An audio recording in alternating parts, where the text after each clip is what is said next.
দেখো আমরা বাইনারি থেকে কিভাবে অক্টালে কনভার্ট করব। বাইনারি থেকে অক্টাল করার নিয়মটা কি দেখো। এটা একটা ব্যাপার, একটা সঠিক নিয়ম দেখাই। সব নিয়ম হচ্ছে 8 কে আমরা যেহেতু বাইনারি থেকে অক্টালে যাব, কিসে যাব? বাইনারি থেকে অক্টালে যাব। তাহলে 8 কে প্রথমে 2 দ্বারা ভাগ করলে কত আসে? বাইনারি বেস দ্বারা ভাগ করো, বেস ভাগ করো। 8 কে 2 দ্বারা ভাগ করলে কত? আচ্ছা 4 কে 2 দ্বারা ভাগ করলে কত? আর 2 কে 2 দ্বারা ভাগ করলে কত? আচ্ছা এখানে যোগ করলে কত আসে দেখো তো? 7। অর্থাৎ 0 থেকে 7 পর্যন্ত, 0 থেকে কি 7 পর্যন্ত মানগুলো অক্টাল হবে। কেমন? প্রথমে নাম্বারিং করো 100,1.11। দশমিককে কেন্দ্র করে হাতের বাম পাশ থেকে 3 বিট করে নিতে হবে। কয় বিট? 3 বিট করে নিতে হবে। ঠিক আছে? হ্যাঁ, হেক্সাডেসিমাল ক্ষেত্রে 4 বিট। আমরা এখন অক্টালে আছি, কেমন? তাহলে এখন বর্তমানে এই পাশে একটা 0 খালি আছে।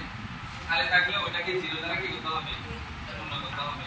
তাহলে এখন প্রত্যেকটা নাম্বার এই যে 4 to 1 ফরম্যাটটা ব্যবহার করছি, এটা বের করে নিয়ম তো দেখছো না? তাহলে 14100 এই নাম্বারটা বসাবো। 1 টা কার বরাবর?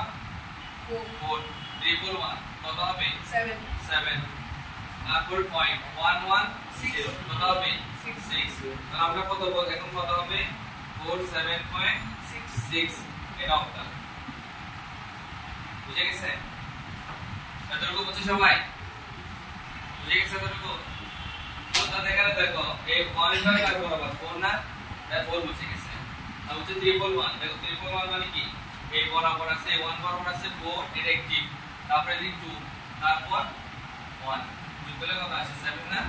এইখানে 7। ঠিক আছে? তারপর 110 যোগ করলে কত হবে? 4 আর 2 যোগ করলে কত? 6 এই 6 এটা আছে। তাহলে বুঝছো এটা? আচ্ছা যদি আমরা এটাকে হেক্সাডেসিমাল করি 60 এটা স্যার বলো 6। এই যে দেখো এই 1 বরাবর কত? 4 এই 1 বরাবর 4 আর 2 ঠিক আছে? বুঝছো সবাই? আচ্ছা এখন দেখো আমরা এটাকে হেক্সাডেসিমালে কনভার্ট করব। হেক্সাডেসিমাল ঠিক আছে? ওকে তাহলে হেক্সাডেসিমাল করতে হলে আমাদের অক্টাল শেষ সেবা করবে হেক্সা। এখন দেখো সেম নিয়ম 2 দিয়ে 16 ভাগ করলে কত আসে? 8। তারপর 8 কে 2 দ্বারা ভাগ করলে কত? 4 4 কে 2 দ্বারা ভাগ করলে 4 কে 2 দ্বারা ভাগ করলে 2 2 কে 2 দ্বারা ভাগ করলে দেখো এগুলো সব যোগ করলে কত আসে দেখো তো? 15 না?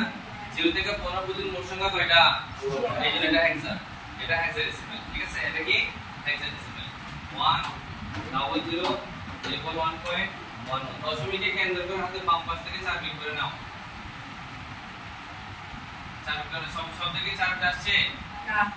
আসে না। যেগুলো 4 বিট আসে নাই ওইগুলোকে 0 দ্বারা কি করতে হবে? পূরণ করতে হবে। তোমরা আবার ভুলে এই প্রান্ত থেকে অথবা পিছন থেকে নেবে না। দশমিক মান থাকলে দশমিকে কেন্দ্র করে 4 বিট করে নিতে হবে। দশমিকের পরে 4 বিট করে নিতে হবে। ঠিক আছে? এটা হেক্সাডেসিমালের ক্ষেত্রে হোক অক্টালের ক্ষেত্রে হোক নাম্বারটি আমরা হচ্ছে এইভাবে। অর্থাৎ দশমিকে কেন্দ্র করে হাতের বাম পাশ থেকে অথবা ডান পাশ থেকে। বুঝে গেছে? বুঝছো সবাই? আচ্ছা এবার নাম্বারটা বসাও 0 0 1 0 এই 1 বরাবর কি আছে? এই 2টা বসবে এখানে। আবার 0 341 কত হয়? 7 এখানে হবে 7.1100 কত হয়? বার মানে কি? আমাদের এটা মাইন্ডে রাখতে হবে। বার মানে সি, কারণ ডেসিমেলের ক্ষেত্রে 10 মানে কত? a 11 মানে b 12 মানে c 13 মানে d 14 মানে e 15 মানে কি? f 15 মানে f। ঠিক আছে? তাহলে আমাদের এখানে আছে কত? 12 না? 8 আর 4 12 12 মানে কত? c এই c এখানে লিখব। আমাদের आंसर এখানে কত আসছে? 27.6 হেক্সাডেসিমাল। তোমাদের যখন অঙ্ক করতে হবে তখন এই মানটা বের করতে হবে। এটা দেখে দিও না হলে উপরে আমি এই মানটা করতে যাচ্ছি। ঠিক আছে? এটা অবশ্যই দেখে দিতে হবে। বুঝছো সবাই?